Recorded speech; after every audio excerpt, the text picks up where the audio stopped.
Pelaksanaan reses anggota Dewan Perwakilan Rakyat Daerah DPRD Kabupaten Bogor Dapil 3 Partai PDI Perjuangan masa persidangan 1 tahun 2023-2024 berlangsung di Aula Kantor Desa Ciumas Rahayu, Kecamatan Ciumas, Kabupaten Bogor, Jawa Barat pada hari Selasa 5 Desember tahun 2023. Reses tersebut dihadiri oleh anggota DPRD Dapil 3 Kabupaten Bogor Partai PDI Perjuangan Haji Selamat Mulyadi SH, Muspika Kecamatan Ciumas, Pemerintah Desa Ciumas Rahayu, Kepala Desa dan Lurah Kecamatan Ciumas, Ketua MUI, tokoh masyarakat, Karang Taruna, juga para tamu undangan turut hadir dalam kegiatan tersebut.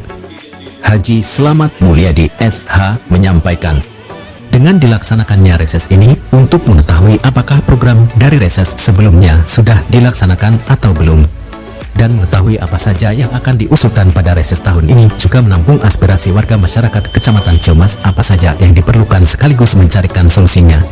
Dalam reses kali ini ada beberapa usulan, diantaranya mulai dari sarana tempat ibadah, masalah banjir, kesehatan, terutama pola tata ruang yang mungkin perlu dilakukan revisi untuk mendukung kegiatan di Kecamatan Ciumas.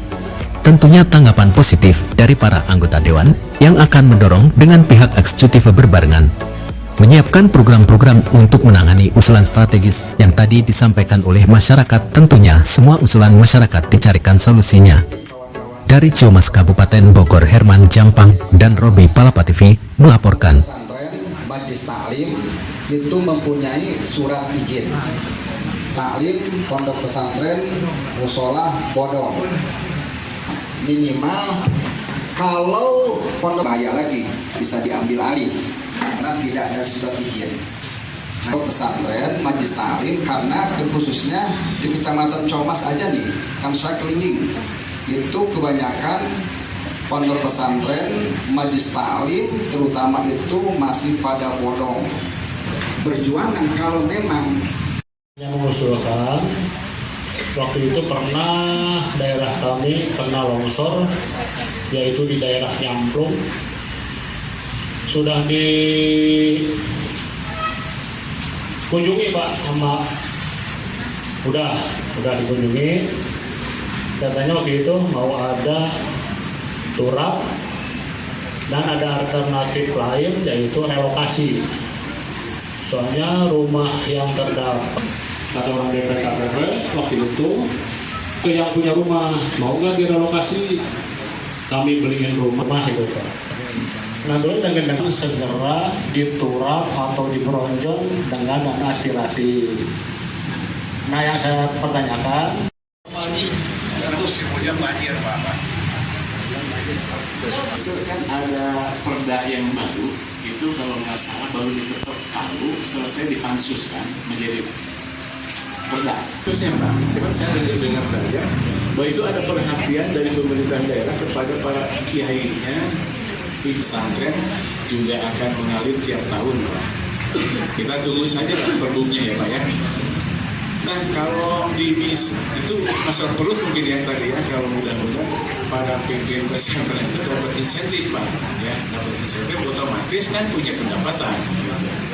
Jadi mungkin nanti para ustaz, para kiai tentang gitu, jadi agak sehat lah gitu ya, ada bagus lah dari pesantren. Kemudian kalau masalah perizinan pesantren dan Majlis Taklim itu hanya sederhana Pak. Punya siapa? Punya si A. Tanah si A-nya benar nggak? Benar Pak. Punya ini hak waris bukan? Bukan Pak. Punya siapa? Si A. Nah, kalau sudah punya si A gampang. oleh masjid tersebut yang membuat surat akta wakaf.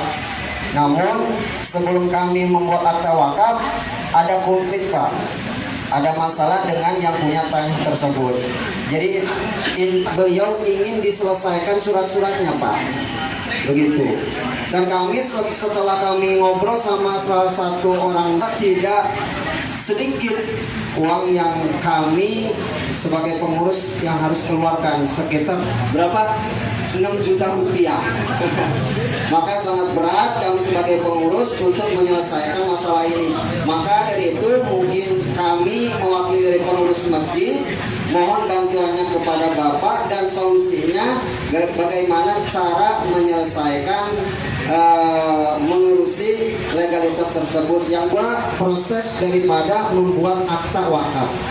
Begitu kira-kira yang bisa Kecamatan Ciomas itu tadinya di Dapil 4, sekarang masuk ke Dapil 3.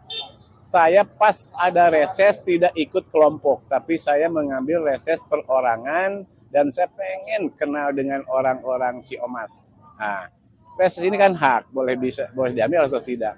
Tapi sayang sekali ketika reses ini hak saya tidak diambil. Makanya pada hari ini saya ngambil acara reses di Desa Rahayu, Kecamatan Ciomas kan. Tujuannya ya jelas Pak, kita anggota Dewan turun ke bawah ingin ketemu dengan konstituennya. Di samping itu juga kita ingin menangkap aspirasi masyarakat yang memang harus kita dengar dan sampaikan ke pemerintah daerah.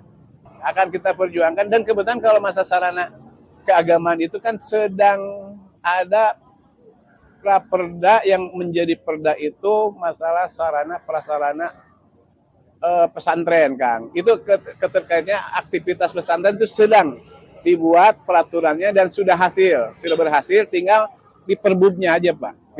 Saya sebelum hari ini saya pernah ketemu dengan warga masyarakat yang meminta bantuannya TPT untuk bisa dilaksanakan pada tahun 2024. Insya Allah itu sedang saya perjuangkan. Mudah-mudahan 2024 bisa dilaksanakan pembangunan itu. Oh jelas.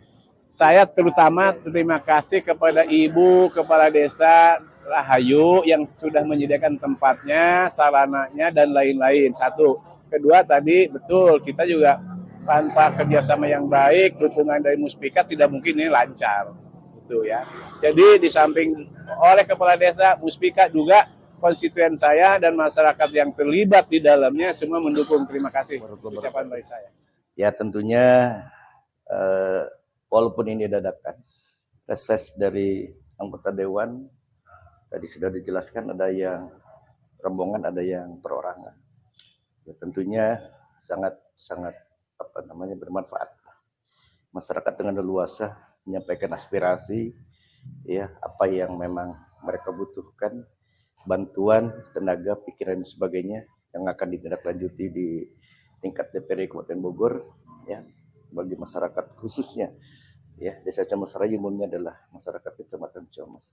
Untuk itu saya ucapkan terima kasih kepada fraksi PDIP yaitu Bapak Haji Slamet Mahyudi SH yang sudah datang khususnya ke Desa Ciomas Rahayu ini dalam rangka reses 1 tahun ya anggaran 2000. Ya, artinya hanya memang ada yang namanya masyarakat hanya menyampaikan mohon bantuan, ya seharusnya memang kebijakan yang akan diambil oleh Dewan nanti ya dengan aspirasi ini. Wabil khusus tadinya saya ingin bicara, artinya pada saat khususnya dari tokoh agama tentang legalitas kepemilikan baik itu pondok pesantren, masjid, mushola dan juga majelis, tentunya kalau bisa pada minimal pada saat pembuatan ikrar wakaf dibebaskan. Artinya itu kan tanpa dipungut biaya. Apakah anggota Dewan bisa mendorong itu ya untuk lebih atas sertifikatnya bolehlah. Tapi dalam rangka sebelum mengarah ke sertifikat, pembuatan ikrar akte wakaf itu mudah-mudahan bisa dibebaskan. Terima kasih.